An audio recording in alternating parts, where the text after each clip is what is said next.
오늘 우리에게 주시는 생명의 말씀은 고린도전서 4장 14절에서 21절 말씀입니다. 할렐루야. 옆에 분과 인사하시겠습니다. 주님의 이름으로 사랑하며 축복합니다.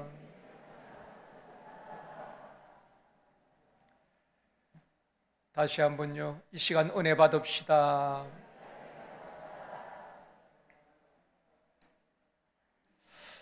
하나님께서 천지 만물을 창조하시고 제일 먼저 세운 공동체가 가정 공동체입니다. 가정은 하나님이 세워주셨습니다. 그러기에 가정이 참 소중하고 우리가 삶 속에서 힘들 때에 가정에서 위로를 받고 힘을 얻게 되어지는 것입니다. 가정이 건강하고 행복해야 자녀들이 건강하게 자랄 수 있고 가장 기초 공동체인 가정이 건강해야지 교회가 건강하고 사회가 건강할 수 있는 것입니다. 마귀는 가정을 공격하고 가정을 무너뜨리려고 합니다. 창세기 하나님께서 가정을 세우셨지만 제일 먼저 마귀는 아담의 가정을 공격하지요. 그 행복한 아담의 가정이 부부간에 서로 불신하게 되어지는 그런 어려움을 겪게 되는 것입니다. 아브라함 가정도 마찬가지입니다. 하나님께서 약속을 하셨는데 그 약속을 끝까지 기다리지 못하고 하갈을 취함으로 인간적인 방법이 동원되면서 아브라함의 가정에 큰 불화가 일어나게 되어진 것입니다. 사랑하는 성도 여러분, 저와 여러분의 가정이 또 우리 자녀들의 가정이 믿음의 반석 위에 든든히 세워지는 건강하고 행복한 가정이 되어지기를 주님의 이름으로 축원합니다. 5월은 가정의 달이지요. 첫째 주일은 어린이 주일로 지켰습니다. 둘째 주일은 어버이 주일로, 셋째 주일은 스승의 주일로 지키게 됩니다. 돌아보면은 여러분들도 학교나 교회에서 그 누군가로부터 가르침을 받았을 것입니다. 여러분에게 스승이 있을 것입니다. 스승 없는 제자가 없고 제자 없는 스승도 있을 수가 없습니다. 모세라는 스승이 있었기 때문에 여호수아라는 탁월한 리더가 있었던 것입니다. 엘리야라는 영적 스승이 있었기 때문에 그 시대에 영감 넘쳤던 엘리사라는 제자가 있었던 것입니다. 바울이라는 아주 뛰어난 스승이 있었기 때문에 신실한 믿음의 사람 디모데라는 제자가 있게 된 것입니다. 예수님께서도 공생애를 시작하시면서 제일 먼저 하신 일이 제자를 부르시고 세우신 일입니다. 그리고 3년 동안 우리 주님께서 집중하신 것은 제자를 세우는 일이었습니다. 그리고 십자가의 구원의 사역을 완성하시고 죽으시고 부활하신 다음에 모든 비전과 사역을 제자들에게 위임하시고 주님은 성천하시게 된 것입니다. 이처럼 우리 주님께서도 제자를 세우시고 양육하셨다는 것입니다. 참된 스승 되시는 예수 그리스도를 통해서 이 시대에 영적 스승, 참 교사상을 살펴보면서 은혜를 나누기를 원합니다. 오늘은 스승의 날입니다. 복음으로서 너희를 낳았음이라 라는 제목으로 말씀을 드리려고 합니다. 첫 번째로 참된 스승은 제자들을 끝까지 사랑합니다. 예수님은 제자들을 사랑하시는데 제자들이 잘하면 사랑하시고 잘못하면 멀리하신 것이 아닙니다. 한결같이 변함없이 끝까지 주님은 제자들을 사랑하셨습니다. 요한복음 13장 1절 말씀입니다. 같이 읽도록 하겠습니다.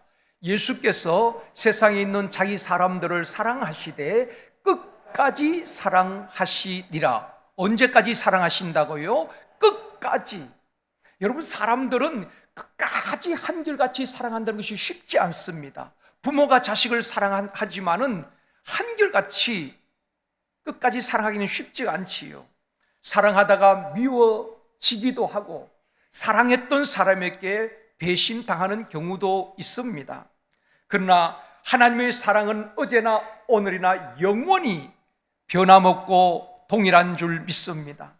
하나님께서 사랑하시고 택한 사람들은 어떤 경우에도 하나님은 버리시거나 포기하시거나 멀리하시지 아니하시고 끝까지 사랑하시는 줄 믿습니다. 제자들을 보면 알 수가 있지요. 주님께서 대제사장들과 무리들에게 붙잡힐 때에 제자들은 예수님을 다 버리고 도망갔습니다. 그 전에 제자들이 어떻게 명세를 했습니까? 베드로 같은 경우에는 주님이 옥에 가면은 나도 옥에 따라가겠습니다. 주님이 죽으신다면은 주님과 함께 나는 죽을 각오가 되어 있습니다. 베드로는 큰 소리 쳤습니다. 그러나 막상 그들 앞에 위기가 다가올 때에 주님께서 붙잡힐 때는 다 주님을 버리고 도망갔다는 것입니다. 여러분, 우리가 정말 주님을 끝까지 따르겠다고 말한다고 해서 끝까지 따라지는 것이 아닙니다. 성령님께서 우리를 붙들어 주시지 아니하시면 그 누구도 장담할 수가 없다는 것입니다. 또한 베드로는 나는 예수님을 모른다고 부인도 했잖아요. 예수님께서 처참하게 십자가에 죽어 돌아가셨을 때 제자들은 다 두려워서 한 집에 모여서 문을 닫고 그곳에 숨어 있습니다. 또 그 후에 보면은 제자들은 디베라 바닷가로 가게 되는 것입니다. 베드로를 포함한 7명의 제자들이 옛날 직업을 따라서 디베라 바닷가에 가서 고기를 잡겠다고 그물을 던지고 있는 것입니다. 이처럼 제자들은 주님을 버리고 훈련 받았지만은 배신하고 떠나갔지요. 그러나 우리 주님은 제자들을 포기하지 아니하시고 부활하신 예수님은 그 디베라 바닷가로 찾아가게 되는 것입니다. 그리고 베드로에게 그렇게 말씀하십니다. 요한의 아들 시몬아, 내가 나를 사랑하느냐? 나는 너희들이 나를 배신하고 도망갔지만은 변함없이 지금도 너희들을 사랑하고 있는데 베드로, 너는 나를 사랑하니? 사랑의 고백을 물으신 것입니다. 사랑하는 성도 여러분, 예수님은 제자들을 사랑하신데 끝까지 사랑하셨습니다. 도망간 제자들, 사명을 포기한 제자들까지도 주님은 찾아가셔서 사랑을 하시고 사명을 회복시켜 주신 것입니다. 그 예수님은 저와 여러분을 세상 끝날까지 사랑하시고 함께 하실 줄 믿습니다.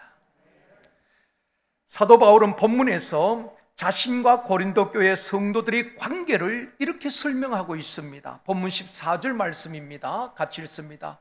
내가 너희를 부끄럽게 하려고 이것을 쓰는 것이 아니라 오직 너희를 내 사랑하는 자녀같이 권하려 하는 것이라. 바울이 고린도 교회 성도들에게 고린도 교회 성도들이여 들으십시오, 그렇게 이야기하는 것이 아니라 오직 너희를 내 사랑하는 자녀같이 너희들을 권하려 한다라고 말씀을 하고 있는 것입니다. 그러니까 바울은 단순히 고린도 교회와 성도와 자기의 관계를 목회자와 성도의 관계, 스승과 제자의 관계가 아니라 아버지와 자녀의 관계로 지금 말씀을 하고 있는 것입니다. 15절에도 말씀합니다. 같이 읽겠습니다.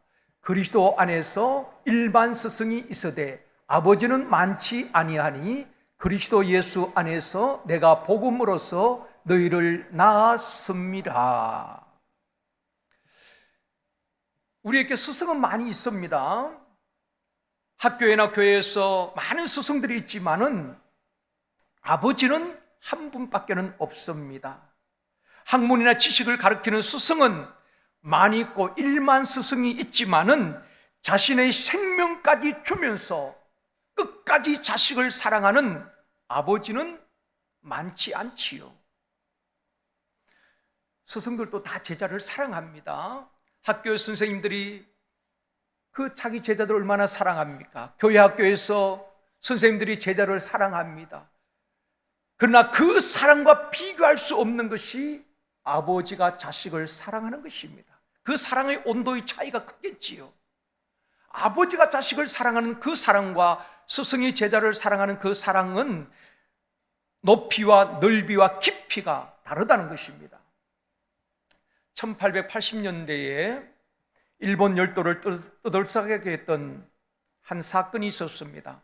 많은 사람들을 연쇄적으로 살인한 살인 강도가 있었는데 붙잡혀서 사형 선고를 받게 되었습니다. 너무 흉악범이기 때문에 당시 여론은 그 아버지뿐 아니라 아들까지도 죽여야 한다라고 많은 여론에서 떠들었습니다. 우리나라에서도 보면은 역적들은 삼족을 멸하고 뭐 그렇게 했지 않습니까? 그래서 그 아버지뿐 아니라 아들까지 죽여야 된다는 것입니다. 결국 아버지와 아들을 같이 죽이기로 하고 큰 가마솥에 아버지와 아들을 넣어놓고 밑에서 불을 떼는 것입니다. 뜨거우니까 아이가 소리칩니다. 아버지, 뜨거워요. 아버지가 말합니다. 조금만 참아라. 계속 뜨거워지니까 더 견디지 못하고 아버지 더 이상 견딜 수가 없어요. 뜨거워요. 아버지의 눈에는 비장한 무언가 각오를 한 것처럼 잠시 생각하다 그 7살 된 아이를 아버지가 퍽쩍 들어올리는 것입니다. 밑에서 자기 엉덩이는 살갗이 타는 냄새가 납니다. 얼마나 고통스럽겠습니까? 그러나 그 아버지 그 아들을 내려놓지 아니하고 끝까지 의식을 잃을 때까지 그 아들을 들고 있었다는 것입니다. 그 모습을 교도관들이 본 것입니다. 감동을 받은 겁니다. 악한 흉악범이지만은 자기 자식을 사랑하는 것이 부모의 마음이구나. 결국 그 아이는 그 가마솥에서 끄집어내어서 살려주었다는 것입니다. 사랑하는 성도 여러분, 악한 아버지라도 자기 자식은 사랑합니다. 그 모든 부모가 그렇습니다. 하물며 우리를 사랑하사 독생자를 보내주신 하나님 아버지께서 저와 여러분을 세상 끝날까지 사랑하시겠다고 약속하고 있는 것입니다. 하나님의 사랑을 어심없이 받아들이는 저와 여러분이 되어지길 주님의 이름으로 축원합니다. 여러분이 예수를 믿으면서도 기쁨이 없고 행복하지 못한 이유가 무엇인지 아셔요? 하나님의 말씀을 몰라서가 아닙니다. 우리가 예수 믿으면서 행복하지 못하고 기쁘지 못한 것은 하나님의 말씀을 확신하지 못해서 그런 것입니다. 하나님께서는 세상 끝날까지 내가 너희를 사랑한다라고 말씀하고 있지만 그 사랑이 느껴지지 않는 것입니다. 내 형편을 보니까, 내 자신을 보니까 하나님 나 같은 사람 사랑하지 않을 것 같아. 나 같은 사람 기도 들어주지 않을 것 같아. 은밀하게 지은 죄도 많고 그런 나 같은 사람을 하나님이 사랑하지 않을 것 같아. 의심하니까 신앙생활에도 기쁨이 없는 것입니다. 확신이 없는 것입니다. 여러분, 하나님께서 저와 여러분이 사랑받을 자격이 있어서 하나님은 언제 사랑하셨나요? 아닙니다. 죄악된 모습으로 있을 때에, 소망이 없을 때에 하나님은 일방적으로 우리를 택하시고 사랑하신 겁니다. 하나님 그렇게 우리를 사랑하시고 독생자를 내어주시고 우리를 구원해 주신 것 아니겠습니까? 그 하나님의 사랑을 어심없이 받아들일 수 있기를 주님의 이름으로 축원합니다. 많은 분들이 그 확신이 없는 것입니다. 그러니까 기도하면서도 낙심하고 그렇게 열심히 예배 자리에 나오면서도 기쁨이 없는 것입니다. 늘 불안한 것입니다. 하나님이 나 같은 사람 버릴 것 같아.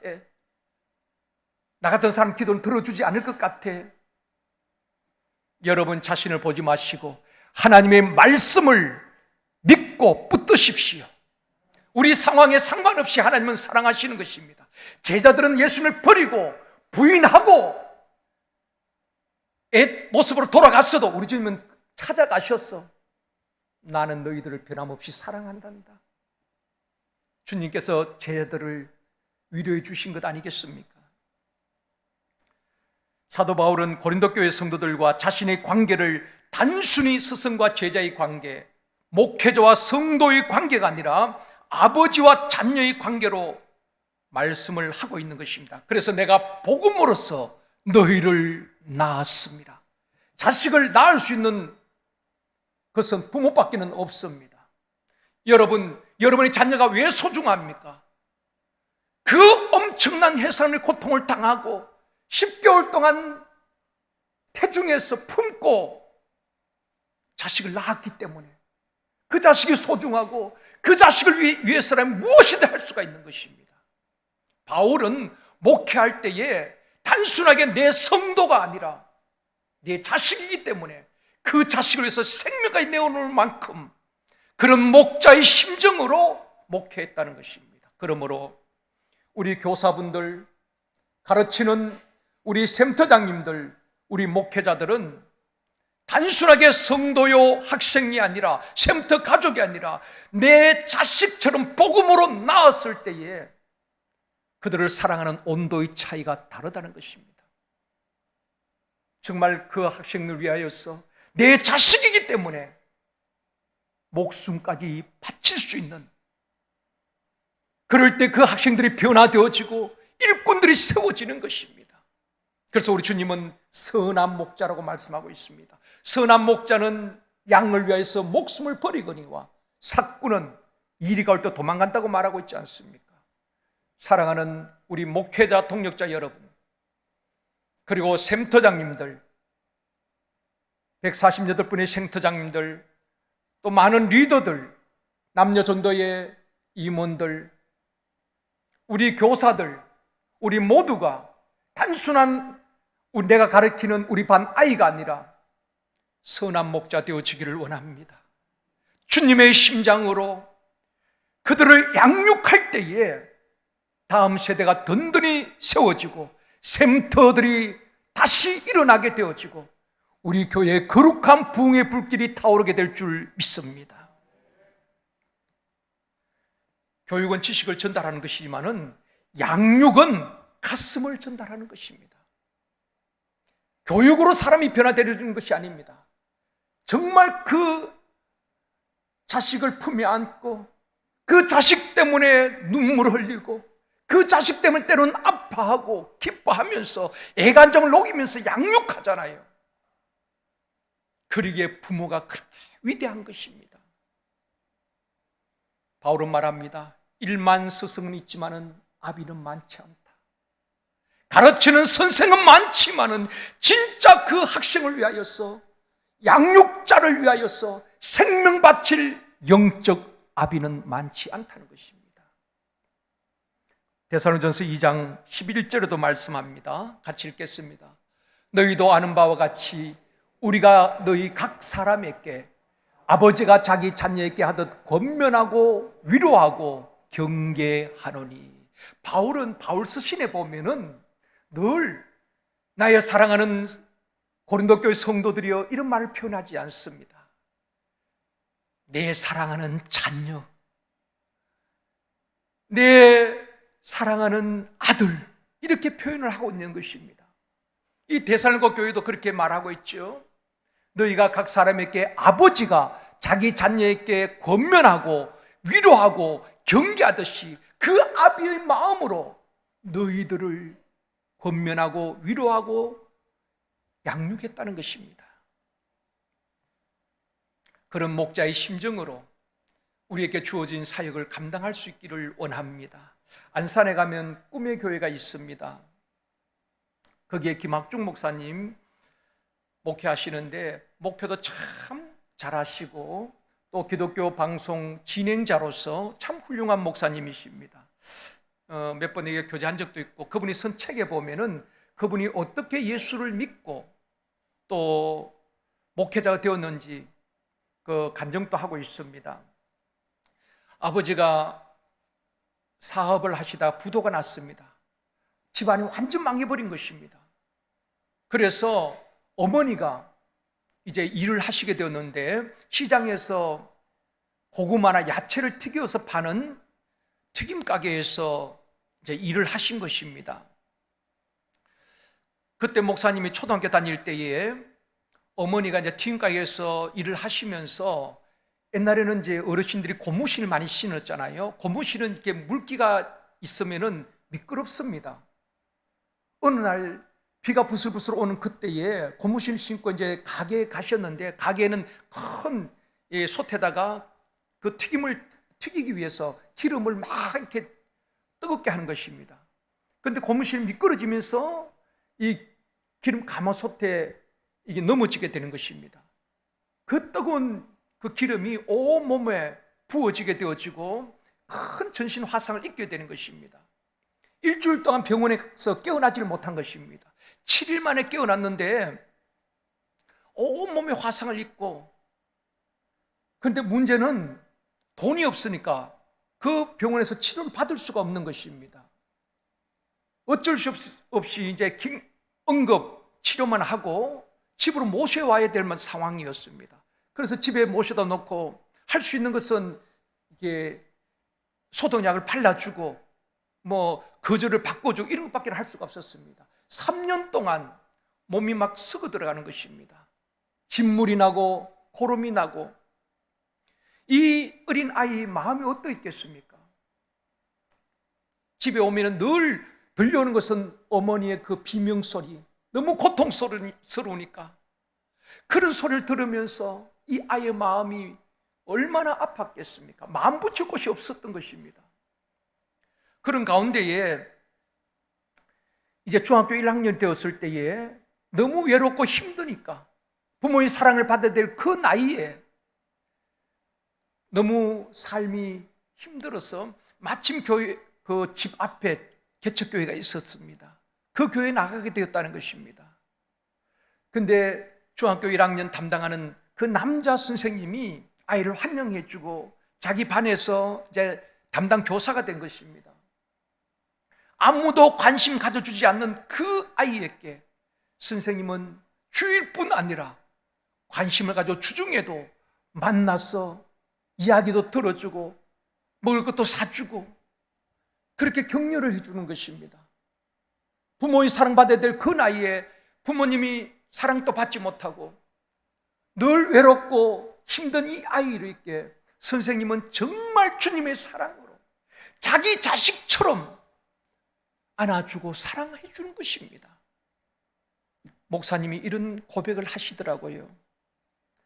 내가 오늘 이렇게 목회가 된 것은 첫째는 하나님의 은혜고, 그때 그 선생님으로 인해서 내 인생이 바뀌었습니다. 여러분, 중학생이 믿음이 있으면 얼마나 있겠습니까? 그런데 우리가 흔히 하나님은 사랑이라고 말하잖아요. 우리가 무엇을 하나님의 사랑을 느낍니까? 그런데 이 목사님은 그 담당 선생님을 통하여서 진짜 하나님은 사랑이시구나 하는 것을 느꼈다는 것입니다. 그 남자 선생님이 정말 주님의 마음으로 그 학생을 사랑했기에 그 선생님을 통해서 하나님의 사랑을 느꼈다는 것입니다. 아, 정말 하나님은 사랑이시구나. 그리고 믿음이 잘 성장하여서 결국 참 훌륭한 목회자가 되었죠. 원래 국가조찬 기도회의 설교자로 또 설교를 하셨던 분입니다. 선생님의 그 사랑이 한 아이의 인생을, 운명을 바꾸어 놓았다는 것입니다. 그런 일들이 참 많이 있죠. 무디 경우도 마찬가지고. 사랑하는 성도 여러분, 주님이 우리를 끝까지 사랑하듯이 우리 서로 사랑합시다. 교회는 사랑의 공동체입니다. 교회는 생명의 공동체인 것입니다. 뭘 따지고 잘하고 못하고 그것이 아니라 사랑의 공동체가 되어지고 그것에서 생명이 삭트는 생명 공동체가 되어져야 하는 것입니다. 우리 교사분들은 우리 반 아이가 단순히 내 제자가 아니라 스승의 제자가 관계가 아니라 바울처럼 내 자녀, 양자 삼아야 되는 것입니다. 하나님께서 우리를 양자 삼으셨잖아요. 내 사랑하는 아들이라고 자격 없잖아요. 그럼에도 하나님의 사랑으로 우리를 양자 삼았기 때문에 우리는 아버지라고 부르는 것입니다. 교사들도 마찬가지입니다. 우리 아이들을, 학생들을 내 자식처럼, 아니 내 자식이 되어진다면은 여러분 그 아이를 대하는 교사의 자세가 다를 것입니다. 주일마다 환영하는 것이 아니라 주중에도 안부를 묻고 그를 위해서 기도하게 될 겁니다. 여러분 자녀들 하루에 몇 번씩 통화합니까? 문자 얼마나 주고받습니까? 늦게 들어오면 여러분 얼마나 걱정하며 기다립니까? 부모는 그런 거 아닙니까?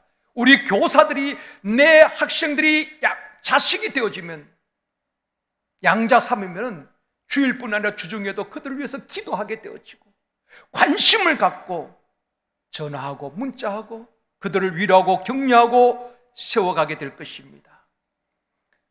사랑하는 성도 여러분, 바울처럼 우리에게 주어진 학생들, 우리 교회에 맡겨진 다음 세대들을 내 자녀같이 자녀로 삼아 사랑하고 양육하는 영적 스승이 되어지고 영적 부모가 되어지기를 주님의 이름으로 축원합니다.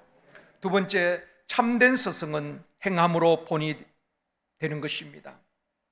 참 스승이신 예수님은 이 땅에서 제자들을 어떻게 양육하셨는가를 잘 보셔야 되는 것입니다. 주님은 12제자를 책상에 앉혀놓고 기도는 이렇게 해야 돼, 전도는 이렇게 하는 거야, 환자를 만나면 이렇게 치유 사역을 해야 돼, 이렇게 섬겨야 돼, 책상에서 가르치기만 한 것이 아닙니다.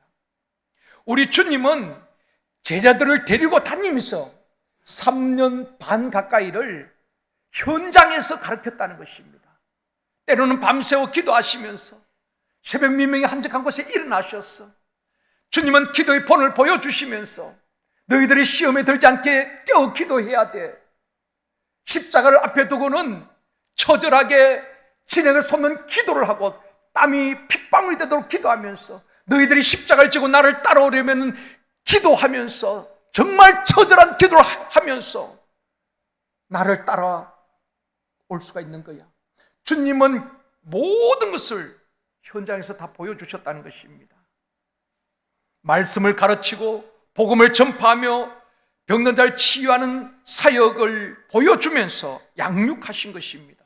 또 성령의 능력으로 귀신 들린 자를 쫓아내시면서 본을 보여주시고 제자들을 양육하신 것입니다. 예수님께서 가장 책망한 사람이 서기관과 바리새인들이지요. 서기관과 바리새인들이 무엇 때문에 책망을 받았습니까? 마태복음 23장 3절에 말씀합니다. 같이 읽겠습니다. 그러므로 무엇이든지 그들이 말하는 바는 행하고 지키되 그들이 하는 행위는 본받지 말라. 그들은 말만 하고 행하지 아니하며. 바리새인과 서기관들, 율법에 능통한 자들입니다. 율법 교사들이지요. 그들이 틀린 말을 하는 것 아닙니다. 잘못 가르친 거 아니에요. 하나님의 계명을 그대로 가르쳤습니다. 문제는 그들은 가르치기는 하는데 말만 하고 행하지 아니하였다. 그러므로 그들의 행위를 본받지 말라라고 말씀하고 있는 것입니다. 우리 목회자들이, 가르치는 사역을 맡은 우리 샘터장님들이, 우리 교사들이 빠지기 쉬운 함정이 여기에 있습니다. 우리가 헛된 이야기 한 것 아닙니다. 하나님의 말씀을 가르칩니다. 그렇지요? 우리 교사들도 하나님의 말씀을 가르칩니다. 문제는 가르치기만 하지 내가 행하지 않는다면 이 시대의 바리새인들 아니겠습니까? 말만 하고 행하지 아니하니라. 그러므로 너희들은 저들의 행위를 본받지 말라고 말하고 있는 것입니다. 우리 주님은 항상 행함으로 본을 보여주신 것입니다. 기도의 본을 보여주시고 전도의 본을 보여주시고 병 고친 자를 치유하는 본을 보여주시고 제자들의 발을 씻기면서 섬김의 본을 다 보여주셨습니다. 그리고 말씀하십니다. 요한복음 13장 15절입니다. 같이 읽겠습니다. 내가 너희에게 행한 것 같이 너희도 행하게 하려 하여 본을 보였노라. 본을 보였노라. 우리 주님께서 하신 말씀입니다. 주님께서 다 먼저 몸소 보여주시고 내가 이렇게 행한 것은 너희들도 그대로 하도록 본을 보였다는 것입니다. 기도해야지 말만 하고 기도하지 않는다면 기도 응답을 체험할 수 없고 아무 일도 일어나지 않을 것입니다. 전도해야지 생각만 하고 전도하러 나가지 않는다면 예수를 평생 믿어도 한 명 제대로 전도하지 못할 겁니다. 여러분, 평생 그렇게 예수를 믿어도 한 명 전도 못한 성도들이 꽤 많이 있다고 생각합니다. 저의 마음에 큰 감동을 주고 기쁨을 주는 우리 여집사님 세 분이 계십니다. 이름을 밝혀도 나쁠 건 없을 것 같아요. 김명애 집사님과 또 이효진 집사님, 정호경 집사님, 이 세 분은 목요일마다 어김없이 오후 2시가 되어지면 교회 와서 전도하러 나가는 것입니다. 코로나로 인하여서 화요 전도 다 우리가 중단했잖아요. 지금까지 중단되어 있습니다. 그런 상황에서도 코로나 그 힘든 어려울 때도 혼자로 나가고, 때로는 2분이 나가고, 때로는 3분이 꼭 모여서 가는 겁니다. 처음에는 저도 몰랐습니다. 자기들이 사비로 마스크를 사고 전도 용지를 가지고 그렇게 전도하러 나가는 것입니다. 여러분이 지금 전도하는 것이 얼마나 부담이 됩니까? 사람들이, 예수 믿는 사람들을 좋게 보지 않고 있잖아요. 그런 상황에서 전도가 한다는 것은 굉장히 부담이 되고 또 거절에 대한 두려움도 다 있을 것입니다. 그럼에도 정말 복음을 때를 얻든지 못 얻든지 전하는 그 주님의 말씀에 순종해서 복음을 들고 나가는 그 모습을 보면서 얼마나 목사에게 감동이 되는지요. 엊그저께 목요일 날은 3분이 또 모여서 이게 정말 가슴이 너무 뜨거워서 정말 그분들 위해서 간절한 마음으로 기도해 주었습니다. 누가 시켜서 한 것도 아닙니다. 성령님이 시키고 감동을 주셨다고 저는 믿습니다. 주님께서 반드시 예비된 영혼을 붙여주시고 풍성한 열매를 맺게 하시고 하늘의 별과 같이 빛나는 상급이 있게 될 줄 믿습니다. 3분뿐 아니라 제가 알지 못한 수많은 하나님의 동역자들이 곳곳에서 사역을 하고 있는 것입니다. 행복모임 10주차 이번 주에 이제 다 끝났는데요. 자, 우리 장로님들, 권사님들, 집사님들 110명 가까이가 이번 봄 행복모임을 하셨는데 사진에 올리면 제가 정말 감동받고 저건 그 올라올 때마다 제가 그때 그 순간마다 기도합니다. 하나님, 우리 장로님 축복해 주세요. 우리 권사님, 이렇게 한 영혼을 위해서 이렇게 모여서 복음 전하는 이분들의 가정을 축복하여 주시옵소서. 우리 집사님들 그 자녀를 축복해 주시옵소서. 얼마나 감동이 되는지 몰라요. 뿐만 아니라 이름 없이 빛도 없이 묵묵히 기도의 자리를 지키는 수많은 우리 권사님들, 장로님들, 또 기도의 자리뿐 아니라 전도의 현장에서 복음을 전하고 있는 수많은 동력자들이 있기에 우리 제일성덕교회가 지금 또 세계 선교를 감당하면서 지역 복음화를 또 감당하고 있지 않겠습니까? 우리 주님께서 크게 기뻐하시고 영광 받으신 줄 믿습니다. 사랑하는 성도 여러분, 주님은 행함으로 본을 보여주셨습니다. 자녀들께 본이 되는 부모, 학생들에게 본이 되는 교사가 되어지기를 주님의 이름으로 축원합니다. 슈바이처 박사에게 제자를 양육하는 비결이 무엇입니까? 또 자식을 잘 양육할 수 있는 비결이 무엇입니까? 물었을 때에 이렇게 대답했습니다. 3가지로 말했는데요. 첫 번째는 제자를 잘 양육하는 것은, 자녀를 잘 양육하는 것은 첫 번째 비결은 본보기이다. 부모가 교사가 본을 보이는 것입니다. 두 번째는 역시 본보기이다. 세 번째도 본보기라고 말했습니다. 교사가 학생들에게 본이 되고 부모가 자녀들에게 본보기가 되어줘야 되는 것입니다. 여러분, 가르쳐서 자녀들이 변화되고 배우는 것 아닙니다. 가정에서 부모를 보고 배우는 거예요. 그래서 가정에서 자녀들 앞에 절대로 교회에 대해서 여러분 비난하지 마십시오. 자녀들의 영혼을 다 망치는 것입니다. 마음에 안 들 수 있지요. 자녀들 앞에서, 가족들 앞에서 그 이야기하면 안 됩니다. 그럴 때 묵묵히 기도하며 하나님의 은혜로 풀어야 하는 것입니다. 우리 교사들도 오늘 사부에 많이 오셨는데 부서예배만 드리고 장년 예배, 본 예배를 드리지 않는다면 그런 교사를 통하여서 다음 세대 우리 학생들이 무엇을 배우겠습니까? 우리 선생님들은 부서예배만 드리고 본 예배를 드리지 않는 것 같아 아이들은 안 보는 것도 다 알고 있다는 것입니다. 선생님들이 본 예배 드리는지 아니면 부서예배만 드리고 그냥 바람과 함께 사라지는지 아이들은 그들이 보고 배운 대로 나중에 내가 교사가 되어도 부서예배만 드리고 본 예배는 드리지 않아도 되는구나. 본 예배가 왜 중요한가 하면은 우리 교회의 비전이 담임 목사의 목회 비전이 이 예배를 통해서 담겨져 있다는 것입니다. 그래야 비전으로 공유하면서 그 비전을 품고 하나 되어 달려갈 수가 있는 것입니다. 본문 16절에도 말씀합니다. 같이 읽겠습니다. 그러므로 내가 너희에게 권하노니 너희는 나를 본받는 자가 되라. 너희는 나를 본받는 자가 되라. 부모의 영성과 교사의 영성이 그래서 중요한 것입니다. 고린도전서 11장 1절에도 말씀합니다. 이번 주 암송 말씀입니다. 같이 읽겠습니다. 내가 그리스도를 본받는 자 된 것 같이 너희는 나를 본받는 자가 되라. 사도 바울은 고린도 교회 성도들에게 그렇게 말합니다. 내가 그리스도를 본받는 자 된 것 같이 너희는 나를 본받는 자가 되라. 바울은 고린도 교회 성도들에게 너희는 예수를 본받으라고 말하고 있지 않습니다. 내가 그리스도를 본받는 것처럼 너희는 나를 본받는 자가 되라. 교사가 모델이 되어주는 것입니다. 바울이 모델이 되는 것입니다. 여러분, 우리가 주님을 본받는다는 것은 막연하잖아요. 굉장히 추상적이잖아요. 모델이 있어야 되는 것입니다.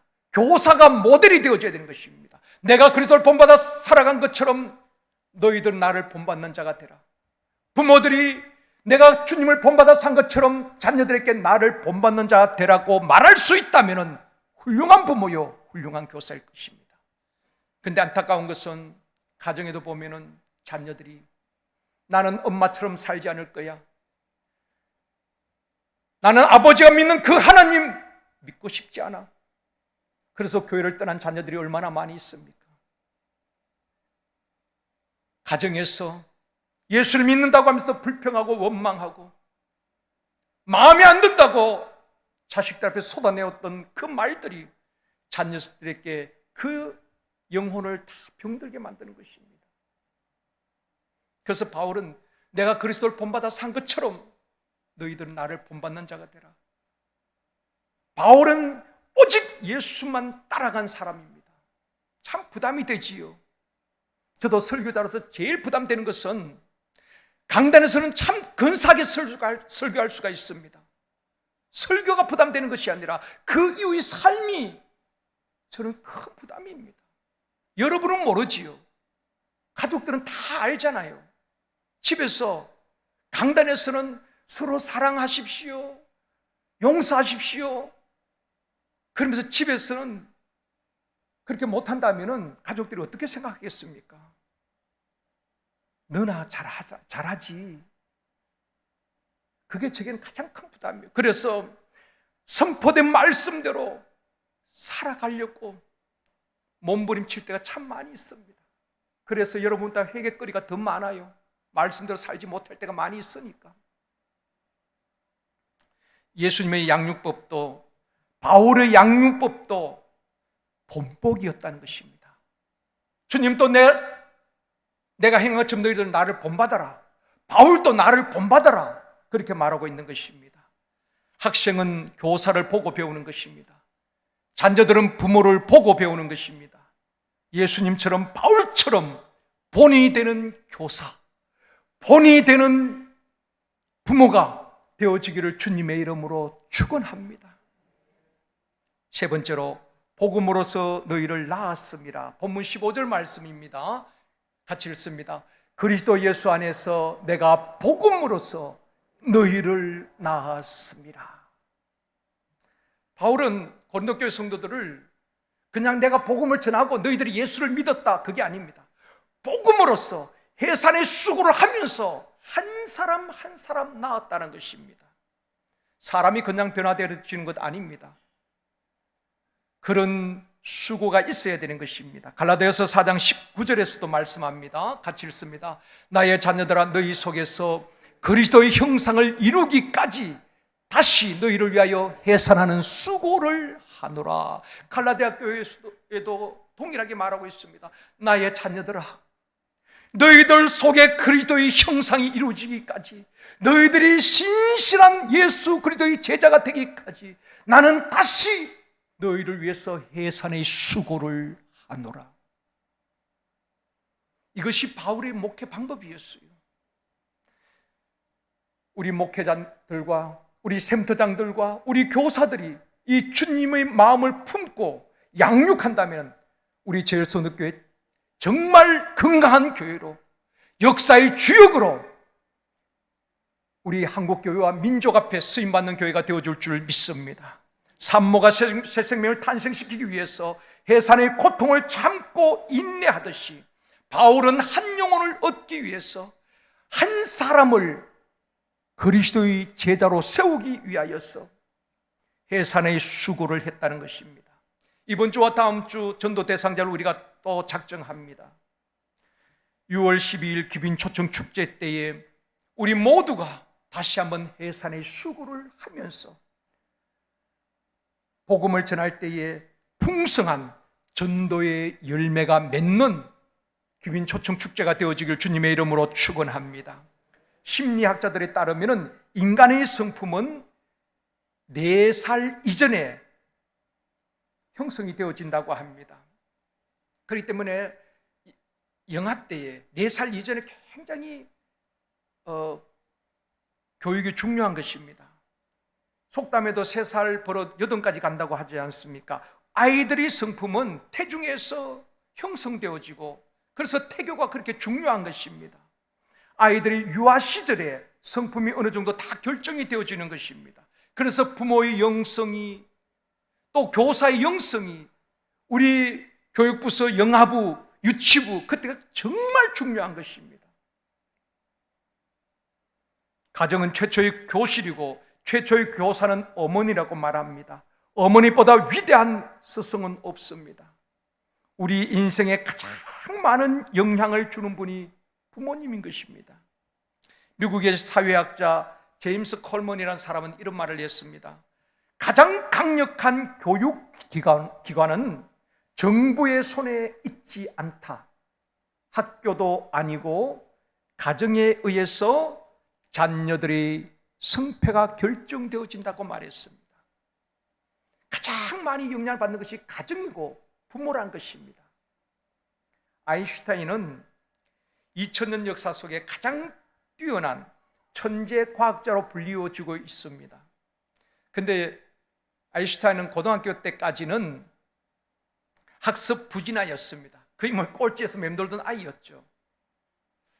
그런데 그런 아이가 어떻게 세계 최고의 과학자가 되었을까? 절망적인 현실을 딛고 최고의 과학자가 될 수 있었던 것은 아인슈타인은 이렇게 말했습니다. 어머니의 격려 덕분입니다. 그 아이가 공부에 취미도 없고 꼴찌할 때에도 고등학교 때까지 어머니는 계속 격려해 주는 겁니다. 칭찬해 주는 겁니다. 그럴 때에 잠자던 이 아이 잠자리 깨어난 것입니다. 그래서 세계 최고의 과학자로, 2000년 역사 속에서 가장 뛰어난 과학자로 지금까지도 불리워지고 있는 것입니다. 사랑하는 성도 여러분, 자녀들을 격려하는 부모가 되어지기를 원합니다. 지적만 하는 것이 아니라 너 왜 그렇게 아버지 말 듣지 않니? 너는 왜 그렇게 남들처럼 취직도 못하고 있니? 질책하고 지적하는 것이 아니라 격려하고 기다려 줍시다. 자식이 내 마음대로 안 되잖아요. 또 우리 교회 학교 학생들, 교사뿐 아니라 우리 모든 성도들이 이 놀이터도 보면은 머리도 쓰다듬어 주고 축복해 주고 격려해 주고 안아주고, 정말 교회 와서 마음껏 그들이 사랑을 받도록, 우리 성도들을 통해서, 교사를 통해서 정말 하나님은 사랑이시구나 그들이 느낄 수 있도록 마음껏 격려하고 사랑하는 교사들과 성도들이 되어지기를 원합니다. 1만 스승 중에 한 사람이 아니라 해산의 수고로 복음으로 영적 자녀를 낳은 영적 아버지가 되고 영적 어머니가 되어서 말씀과 성령의 능력으로 다음 세대, 차세대를 잘 양육하는 우리 제일성도교회와 또한 교사들이 되어지고 영적 부모가 되어지기를 주님의 이름으로 축원합니다.